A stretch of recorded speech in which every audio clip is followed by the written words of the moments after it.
आज एक मरतबा और जो हमारा मैंडेट चोरी हुआ है और ये जो फॉर्म 47 के मैंडेट के डाकू असम्बली में पहुंच गए हैं, उसके खिलाफ आज 2 मार्च बरोज़ हफ्ता पूरे पाकिस्तान की तरह सिंध भर में प्रेस क्लब्स के सामने हमारे पुरअमन हमारे आईनी हक के मुताबिक हम एहतजाज करने जा रहे हैं। अभी मैं भी निकल रहा हूँ छठा जाम शोरो हैदराबाद के लिए।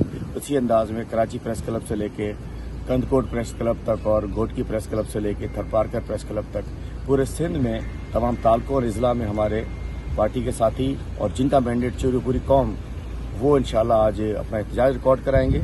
मुझे उम्मीद है कि मुराद अली शाह की सिंध हुकूमत, जैसे कि बिलावल भुट्टो साहब कहते रहे कि बड़े जमहूरी हैं वो, उम्मीद है कि हमारा जो आईनी हक है एहतजाज करना, उस पर रखना रुकावट नहीं डाला जाएगा। चूंकि हमसे ज्यादती हुई है, ये जो मैंडेट चोर जिन्होंने सिंध की हमारी 22 MNA और 38 MPA की सीटें छीनी हैं और पूरे पाकिस्तान में हमारी 183 सीटें थी, जिसमें तकरीबन 100 सीटें हमारी छीनी गई हैं। इसके खिलाफ हमारा पुरअमन एहतजाज है। हमारे बानी चेयरमैन इमरान खान साहब ने ऐलान किया है, पूरे सिंध में हम निकल रहे हैं। तो बराए करम सिंध गवर्नमेंट से और उनके कमदार ब्यूरोक्रेसी से कहता हूँ, पुलिस से कहता हूँ कि जो आप लोगों ने जुल्म ज्यादती नाइंसाफी करनी थी कर ली। अब अपनी उन थाने पुलिस और अफसरान से कहता हूँ बाज आ जाए उन हरकतों से जो आप लोगों ने जुल्म ज्यादती हमारे साथ की। हम अपना आईनी हक के लिए मैदान में निकल रहे हैं, उसमें रुकावट बर्दाश्त नहीं की जाएगी।